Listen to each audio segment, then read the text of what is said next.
100 na. Start na po tayo. Magandang araw sa atin lahat mga kababayan, saan man panig kayo ng daigdig naron. Dito na naman tayo sa another episode ng ating vlogs. Pag-uusapan po natin ngayon, ito po, no?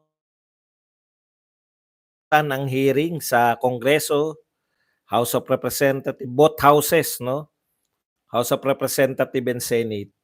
Talagang wala na tayong naririnig sa dalawang house na 'to ng Kongreso, kundi imbestigasyon. Tapos lahat ng imbestigasyon, pilit po nilang inuugnay kay, Tatay Digong 'no. Sasagutin po natin 'yan lahat, kaya malaya po tayo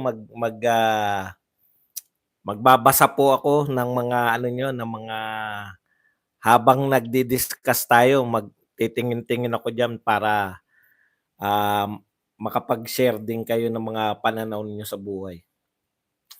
Alam niyo, parang kung seseryosohin natin nagaganap 'no, habang tayo po ay palubog ng palubog sa utang 'no, ang dami pong issue, daming nawawalang pera, bilyon-bilyon.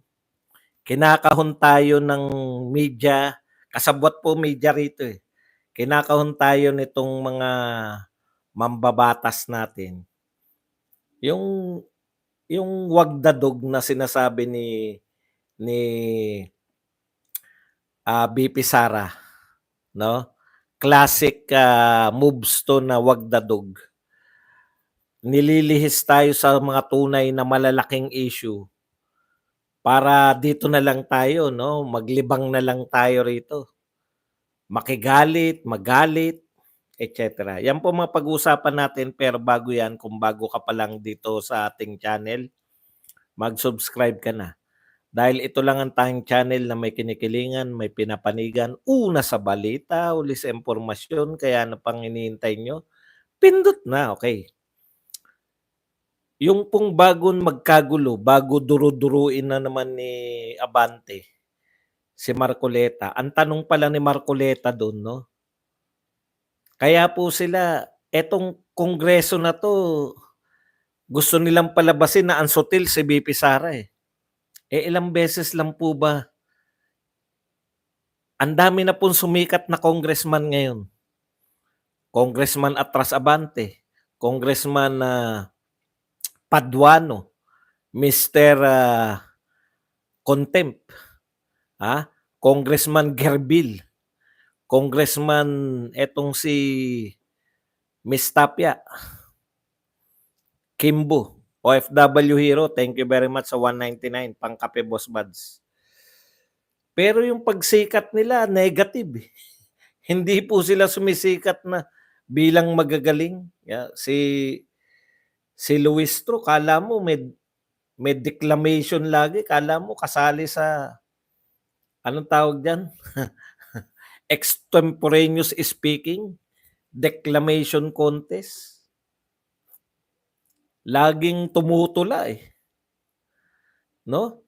Si ano naman, naku, pagandahan ng mga bags, si Kimbo. Nala-lifestyle check tuloy kayo, eh. Ang pinakamalaki niyong ginawa, sabagay pabor din naman sa Malacanang yung ginagawa nila, eh. Ito po yung classic na wag the dog tactics, no? Ibig sabihin, may malalaking problema, oratorical, declamation, extemporaneous speaking. Kaya parang lihis na lihis talaga tayo sa mga tunay na issue, eh.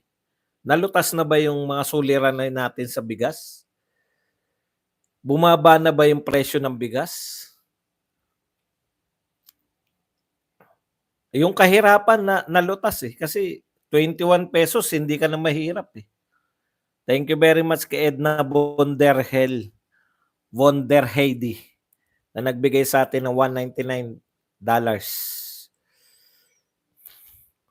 Yun lang po ang tanging nalutas, yung kahirapan.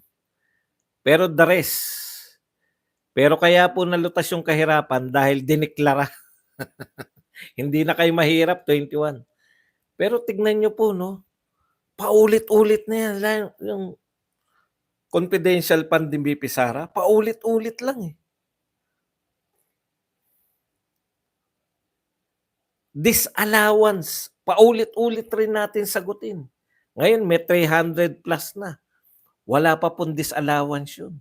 AOM pa lang, audit observation pa lang. Observation pa lang, trabaho talaga ng auditor yun. Yung sinusulat po nila, o eto kulang ng papeles, o eto kulang, ibibigay po yan sa kung concerned ahensya tapos kukumpletuhin lang. Wala pa pong disallowance, hindi pa po napupunta sa disallowance. Problema na nila. Oh, speaking of disallowance, bago po naghanap si Marcoleta ng hopya, tignan niyo po kung paano po nila binablock. Isang congressman pa lang ang kumukontra, galit na po sila lahat. Bakit po? Hindi na sila sanay. Hindi sila sanay sa debate, mga congressman kayo. Dapat talaga debate yan. Hindi na sila sanay na may kumukontra sa kanila. Mga siga eh.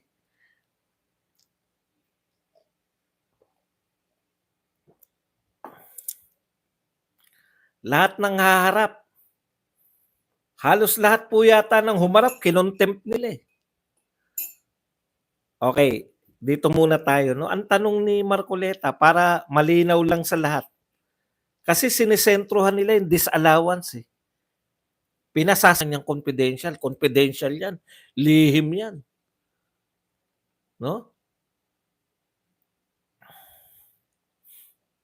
May bagong Okta. Naniniwala ka ba, Nelson? Hindi kami naniniwala dito sa Okta Arts. Ayan yung problema mo, Nelson eh.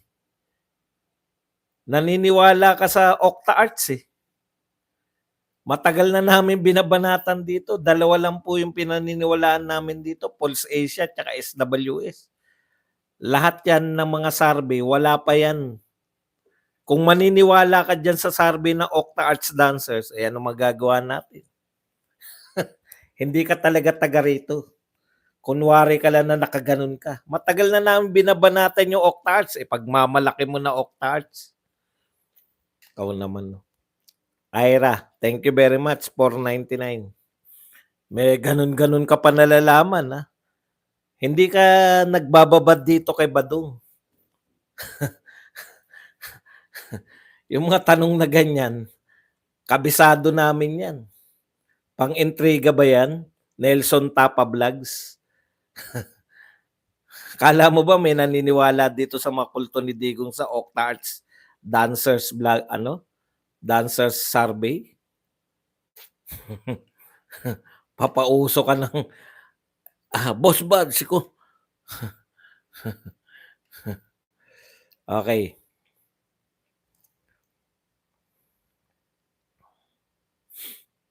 Punta na po tayo rito sa ang paniniwalaan nyo, survey na totoo. Hindi yung Okta Arts. Tagal-tagal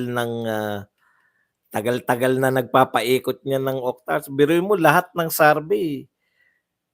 Mataas si BP tsaka kulelat yung magpinsan eh. Pagdating sa Okta Arts eh. Okta Arts Dancers lang yun dati. Nagtayo na ng survey company. Okay. Balik po tayo rito, no? Ang tanong po ni Marcoleta eh, ilan pong ahensya yung mayroong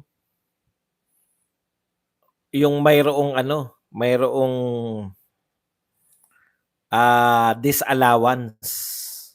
Kasi parang ang pinalalabas nila, OBP lang yung may disallowance eh. Di ba? Tanong ni Marcoleta, ilang ahensya ang may disallowance? Aba, bigla nagsalita si Luis to.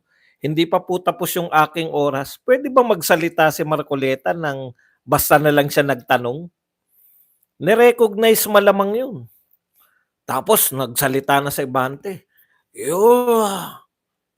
Rebuking. Tindi 'no, tapos nung pagka-ano nilapitan na ni Paduano, eh, buwisit si Marcoleta nawawala yung hopya niya,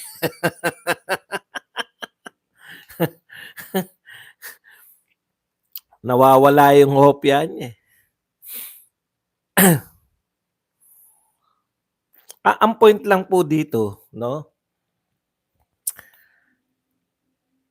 basahin niyo po yung totoong nagaganap.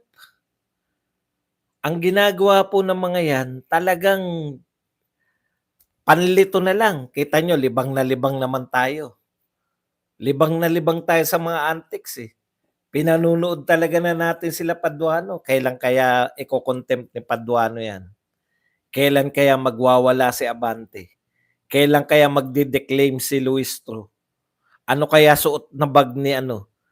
Ginawa po nating ano, eh, ginawa po nating, malaking event na tinitignan natin, eh. Pero tignan niyo po mga iniimbestigahan. Sa Pogo, sino po iniimbestigahan sa Pogo? Alice Go pa rin, Cassie Ong pa rin. Hindi po ba paulit-ulit na yung paoksisi diyan? May mas matataas pa kila Alice Go?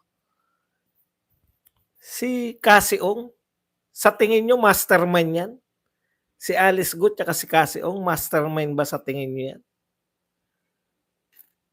Kuntento na sila na paulit-ulit tanungin. Palalim na po ng palalim ang tanong, eh. Ang tanong ni Dan Fernandez kanina, ah, "Cassie, saan ka nagpakulot?" Importanteng-importante na, wala na pong maitanong, eh. Gano'n pa rin. Anong in-check na pangalan ng kapatid mo, Alice Go? Hindi mo alam ang in-check na pangalan? Paulit-ulit. Paulit-ulit yung mga tanong na duda na po kami lahat sa pagkatao ni Alice Go. Alam na namin na in-check siya, ano pa? Puwede bang iugnay niyo na siya sa Pogo? Yung tunay na issue wala, eh. Ano ugnayan niya sa Pogo? Alam niyo pagdating sa korte niyan, hindi po ako magtataka kung mapawalang sala yang mga yan, eh. Mapa-Senado, mapa-Kongreso, kasi saan ka nagpakulot? Ano lang po 'to, tinirintas ko lang kaya nakulot. Akala ko magpapakulot na sana yung chairman namin. Puta, sino kayang chairman niya yung magpapakulot? Tindi. The Queen, 250. Thank you very much, The Queen, sa ₱250 na pangkape. Ang point ko lang mga kapatid 'no, libang na po kami. Maghapon magdamag, kahapon nakasalang si BP Sara, sa kabila naman si Alice Go, ngayon naman Alice Go, BP Sara, mabilog.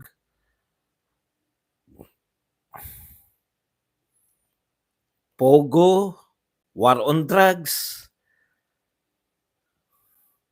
Tanong ko po, kung masamang-masama po talaga yung Pogo, bakit hanggang ngayon may Pogo pa rin? Bakit hihintayin pa natin yung katapusan ng December bago natin patigil?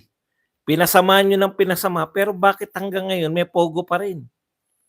Bakit sa katapusan pa sila ng taon matatapos? Tanong ko lang, kung talagang masama, 'di ba? Kung talagang masama ang sugal, bakit ang dami na pong legal na betting sites ngayon na pino-promote ng mga vlogger? Ako hindi ako magpo-promote niyan. Galit ako sa sugal, eh. Yung Pogo po at least in-check yung ano ro'n, eh, apektado nun, eh. Tayo po, yung mga legal betting sites, puwede ka na mag-casino ngayon.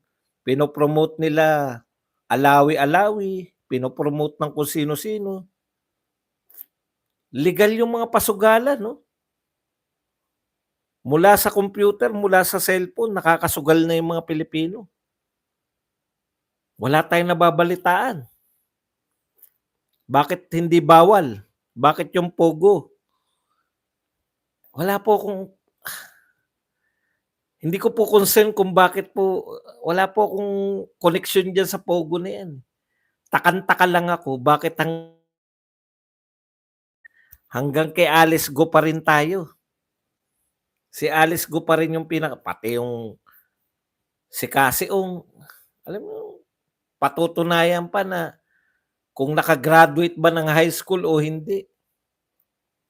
Napakahaba na po, hanggang kay Cassie Ong tsaka kay Alice Go pa rin. Teka tanong ko, meron na bang heads must roll? May nag-roll na ba ng heads? Meanwhile, bakit po hindi alam ko si Pangulong Duterte, bagamat hindi siya nakialam, 'di ba hindi siya nakialam, pero sinabihan niya, "Wag na kayong umating diyan. Sisigaw-sigawan lang kayo ni Gordon," 'di ba? Kaya galit na galit hanggang ngayon si Gordon. O nahuli na raw si Lau, nahuli na si Lau. Lumabas na naman si Gordon, dapat talaga makulong na si Duterte. Si Lau yung nahuli, gusto mong pakulong si Duterte. Yan yung problema, eh, 'no? Kung dating tauhan ni Duterte yan, lahat ng dating lahat 'to tauhan ni Marcos, eh. Ibig sabihin, lahat ng gagawa ng kasalanan ngayon, damay si Marcos dapat. Lahat ng taga Davao, damay si Duterte. Pati yung ini-interview nila Katong-Ning. Anong pangalan nun, Stone? Anong pangalan nung babae na yun? Eh, nakikinabang din daw sa mga tsitsing ni Kibuloy si Duterte. Ha? Mga never heard ng akusasyon, eh. Arlene Stone. Damay na, nakikitikim din daw. Nakikitikim? Si Duterte? Talaga?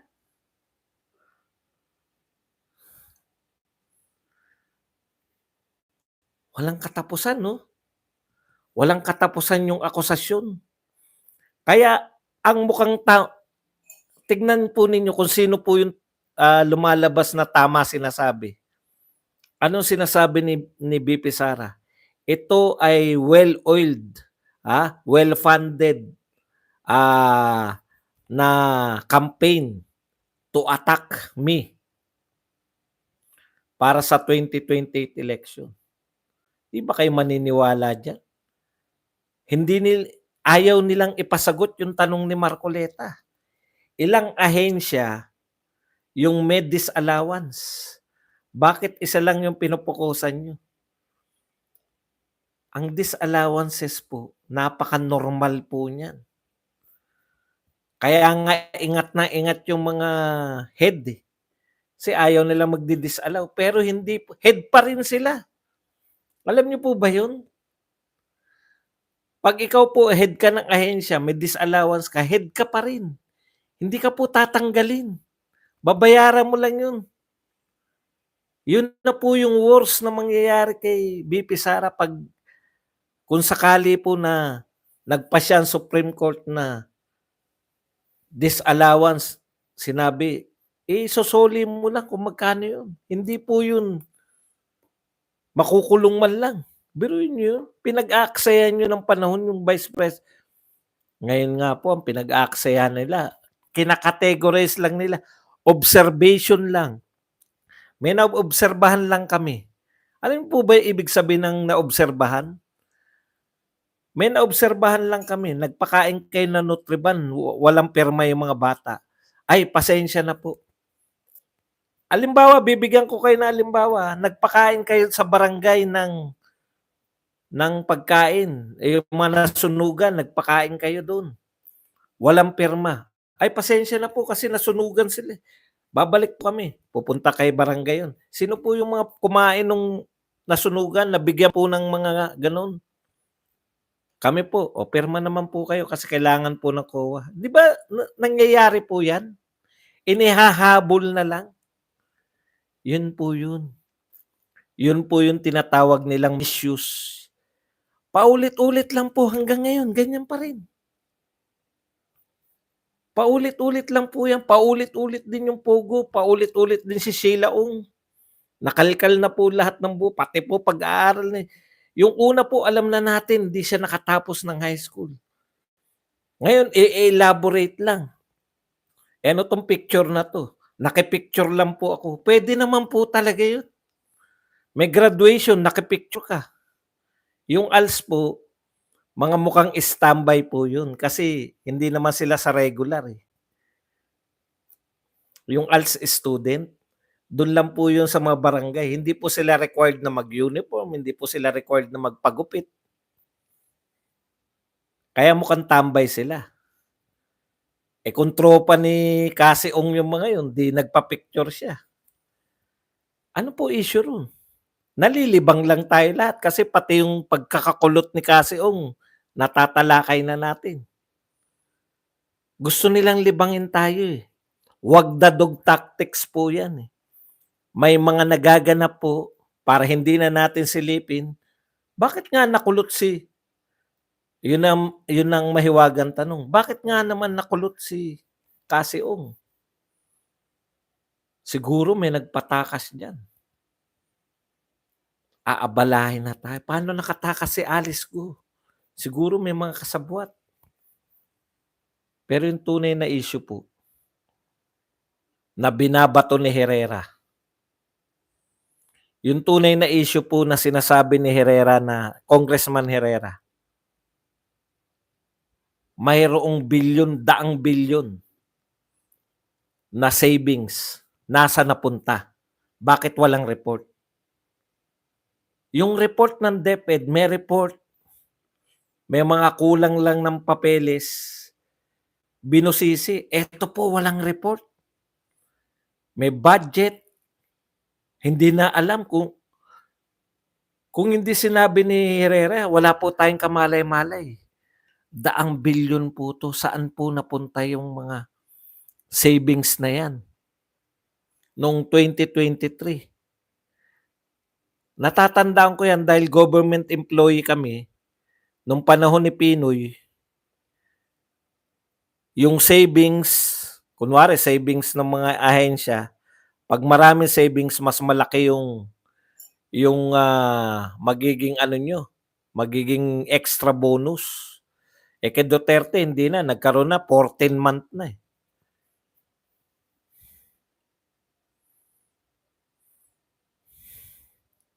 Ang dami pong lumalabas na problema. Hindi po natin alam kung ano nangyari ro'n, umuwi yung BRP.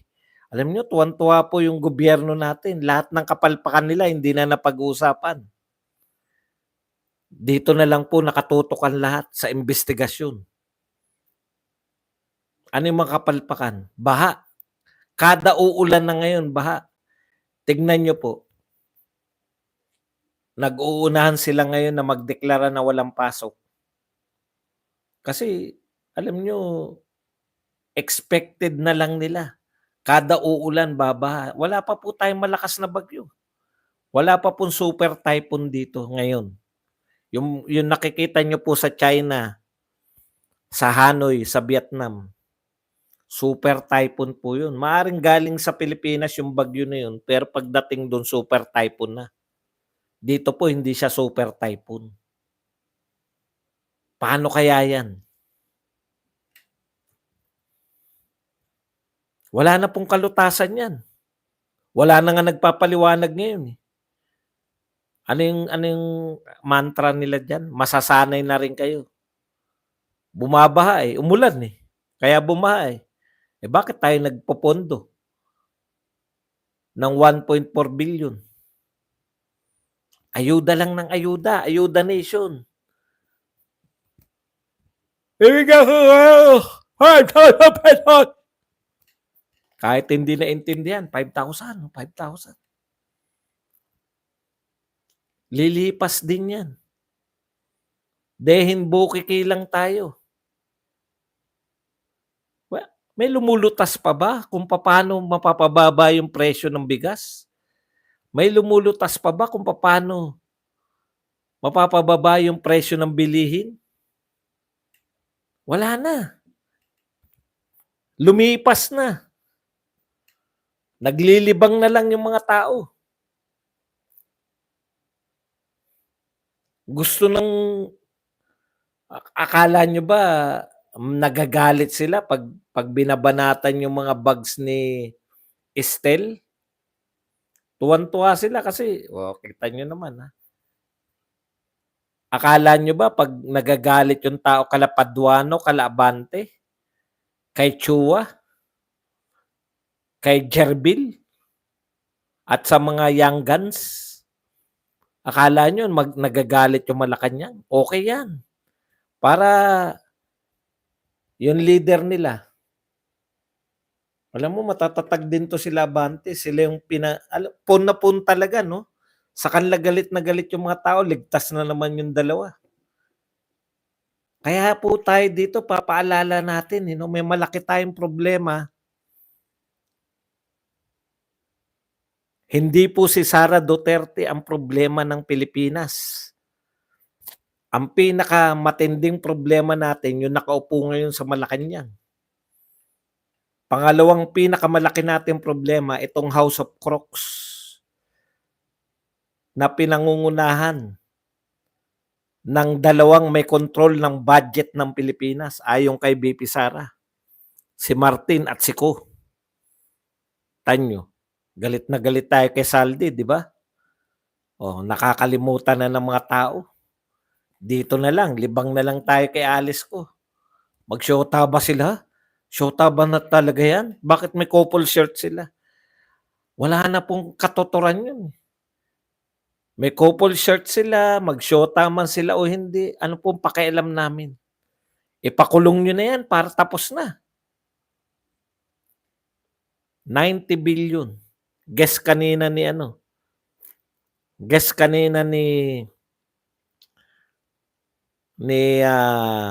Ted Pai, ewan ko kung kanina yun o kahapon. Yung mga yung presidente yata yun ng grupo ng mga ospital, private hospital. May utang pan 6 billion sa mga private hospital. Doon po ginagamit yung PhilHealth sa private hospital. Sisingilin ng private hospital yung PhilHealth. Dito, kinaltas na po yun. Sa private hospital, PhilHealth member po tong mother ko. Ganun ba? Sige, kakaltas na natin yan. So, ang babayaran mo, kaltas na yung PhilHealth. Tapos, sisingilin ng mga private hospital, may utang na 6 billion. Bakit inunan nyo pa? Nakunan ng pera, sabi nyo sobra-sobra. Bakit hindi nyo mabayaran tong ospital? Private hospital, may problema daw yung, di ba may issue yan, yung sa buwatan ng PhilHealth tsaka ng mga private hospital. Yung over ng paniningil. Di kasuhan nga. No? Kasuhan. Yung mga ospital na nakikipagsabuatan ng mga napakarami pong issue natin. Issue pa rin yung West Philippine Sea. Buhat nung umupo si Marcos, hindi na tayo nakaligtas dyan. Alam niyo po ba, bago umupo si Pangulong Marcos, kung sino po magkalaban? Tanong nyo, China at Taiwan, di ba? Diyan ang susunod na siklab ng sigalot sa mundo. Bati na po yung China at Taiwan ngayon. May problema pa. Salim-pusa lang tayo. Hindi naman tayo kalaban ng China bago umupo to si Marcos. Alam niyo yun?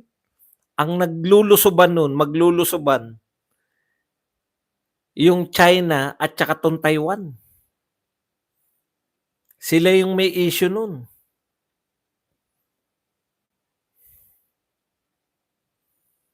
Tapos,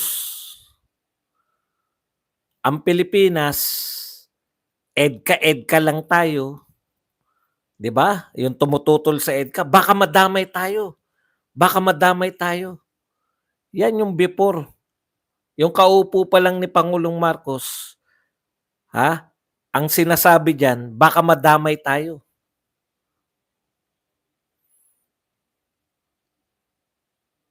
Sa Taiwan at China. Ngayon, tapos na po yung alitan ng Taiwan at China. Bakit? Very practical yung mga pinuno nila. Parehong inchik, negosyo muna, bago giyera.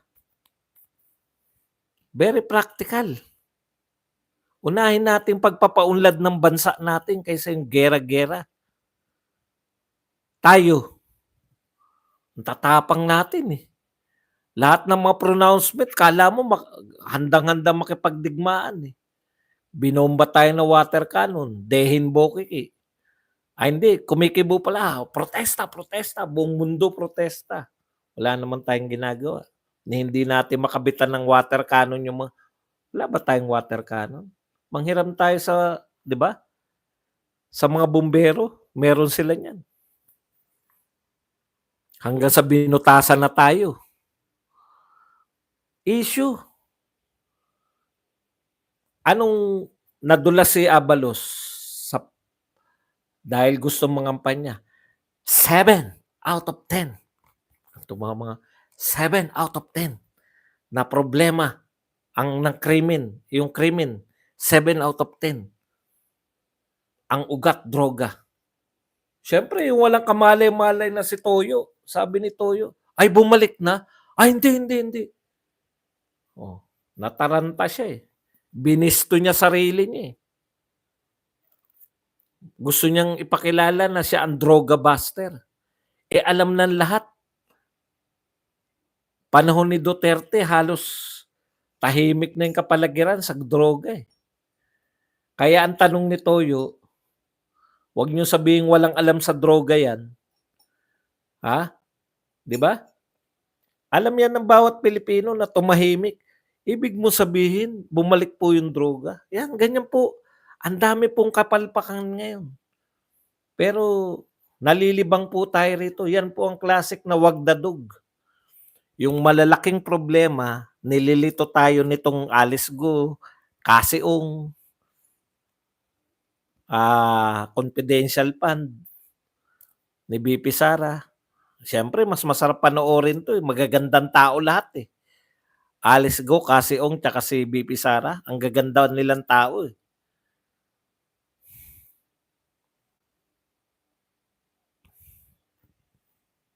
Yung mga tunay na suliranin natin, may nahuli po ba na smuggler? May nahuli bang hoarder? Bigas nahuli, pinamigay. O yan, di pa natin na po problema yan. Naagaw na ba sa atin yung sa Binasyol na yan? Makakabalik pa ba tayo riyan? Ang lapit na po pala niya sa Binasyol sa Palawan. No? Imagine niyo. Yun punduran-duran issue. Tahimik, pati si Ontiveros. Kala ka ba ikaw ang oposisyon, Ontiveros? Nung sinasabi namin ng tunay na leader ng oposisyon, si Sara Duterte, pumapalag kayo. Daehin Bokiki kayo sa duran-duran. Nakakahiya talaga eh, no? Walang katapusang pa-concert.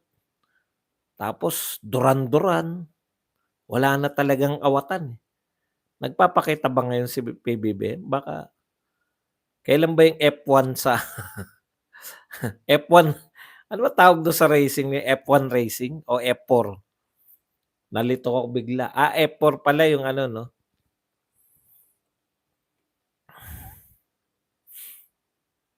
Skoda. F1 racing, meron ba?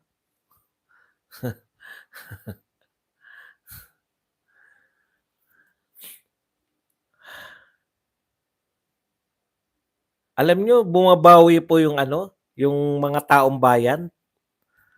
Nagfa-fact check na rito sa mga congressman na umaaway kay Sara Duterte. Pina-fact check, nakita na natin mga problema, di ba? Lumabas na yan yung mga sinabi noon ni Jerbil na tinago niya mister niya na may kaso. Lumabas na yung mga kaso-kaso nila, yung mga mamahaling relo. Gusto nyo yan eh. Na baka merong magkaroon na ng cancer cells dahil antindi. Kung problemahin nila eh. Correct. Alam niyo po, ito talaga pinaka-worst sa lahat. Si Pinoy, 'no? Marami ring problema, hindi rin kayang lumutas pero hindi po siya hindi sabagay tinira niya rin si GMA nun, eh, pinakulong niya rin, eh.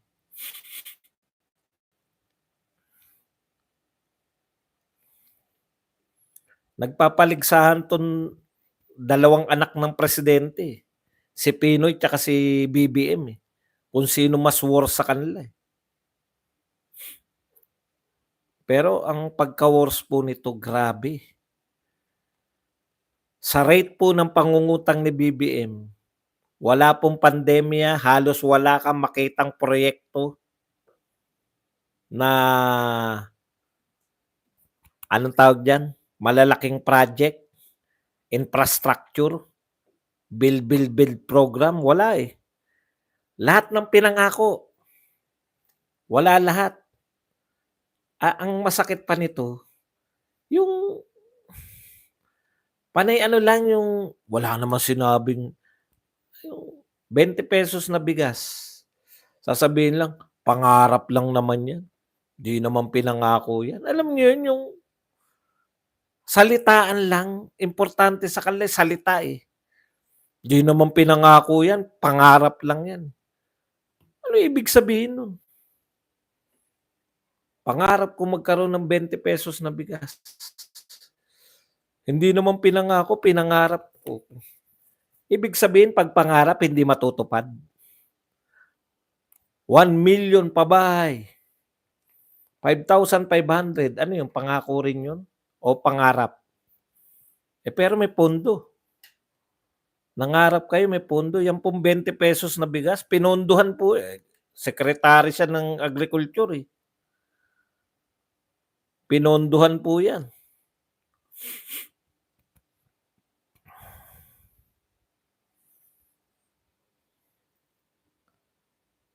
Grabe po talaga. Ang liit lang po ni Alice Go, ibig sabihin, maraming pera si Alice Go. Pero si Alice Go na ba? May nagsabi po ba na si Alice Go na yung mga boss ng mga pogo? Lahat po nagsasabi hindi siya, eh. Bakit hindi yun yung imbestigahan natin? Hindi ko po maintindihan. Bakit nagko-concentrate sa mga galamay? Tapos ayuda lang ng ayuda 'no? "Ha, bibigyan ko kayo ng ₱5,000."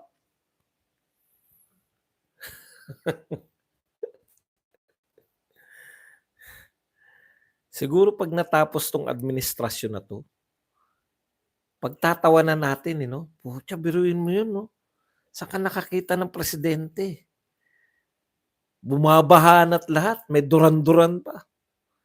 'Yun yung mga classic, eh, 'no? Pagtatawanan mo lang talaga, eh. Sa dami po, daan bilyon yung hinahanap ni Herrera. Pero ang hinahanap niyo papeles ni VP Sara sa milyon, hindi po nawawala, ah. Gusto nila unahan pa yung COA, eh. Observation pa lang sa COA, gusto na nilang imbestigahan. Alam niyo po ba yung ibig sabihin ng observation? Yung COA mismo hindi pa niya napipinal yun, yung observation. Ang dami mo pang puwedeng gawin dun. Eto naobserbahan ko nung pumunta ako riyan sa field. Sige po. Ay naku, meron po kami nito. Naging head kasi ko, eh. Ano ba kulang? Ano daw sinabi? Eto po may mga check, sir. Meron tayo niyan, hindi mo binigay? Sir, nakalimutan ko ilagay dun. Sige, ilagay mo, habol natin. Ano pa? Eto pa, sir. Hindi ako nakapirma? Mamaya pipirmahan ko. Ganun lang po yun, eh. Yung observation pa lang. Yan, okey na. Yan yung mga checklist nila. Pagdating mo dun may makikita na naman yung COA. Ay, kulang pa pala 'to ng gan'to. Babalik na naman sa'yo yun. May kulang pa rin? Buwisit na COA yan, pinameryenda ko na may kulang pa rin. Ano raw kulang? Visit na auditor 'yan, "Ah, 'yan? Saan natin kukunin 'to?" "Dun sa supplier sir, nakalimutan kong." "O sige, punta ka na ro'n dun.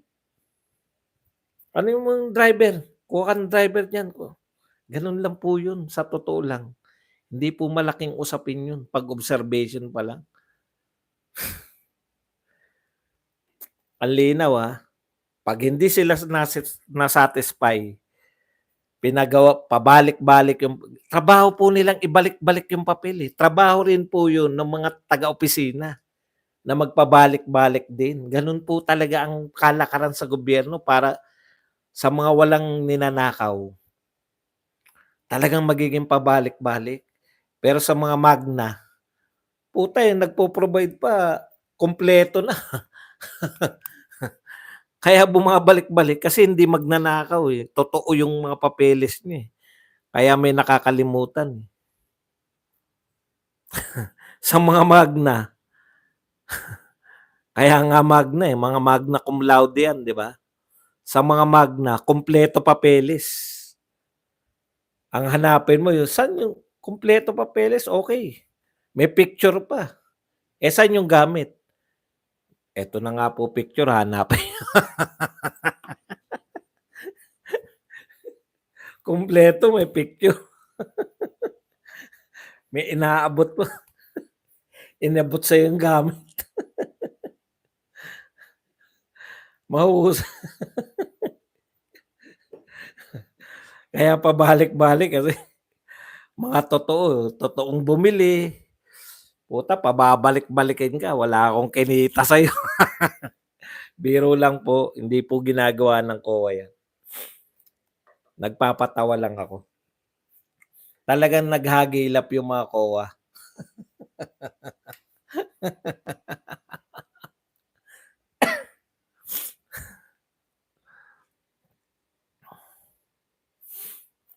Eto po, pati PNP, ayon dito, DCBB. DCBB ba ano 'yan, GMA? GMA 'yan 'no? Eto po, pahayag ni Vice President Sara Duterte na wala na sa Davao City at nasa langit na si Apollo Quiboloy. Titignan ng PNP kung pasok sa obstruction of justice. Diyos ko, pati ba naman yung nasa langit na si Quiboloy, obstruction yun? Sabi, tandang-tanda natin yan, di ba? Sabi ni BP Sara. Sa tingin ko, wala na sa Davao si Pastor Quiboloy. Sa tingin, palagay ko, nasa langit na siya. Obstruction ka. Wala pa sa langit yun eh. Ayan lang po ang ating ang tindi 'no? Ang tindi po. Basta po eto po, sa haba-haba po ng imbestigasyon nila sa confidential fund, ang tanong ko sa mga congressman, may akusasyon na ba kayo na magnanakaw si BP Sara? Wala pa rin hanggang ngayon. Ano lang ang pinaka-akusasyon nila? Bratenela. Yun lang, bratenela.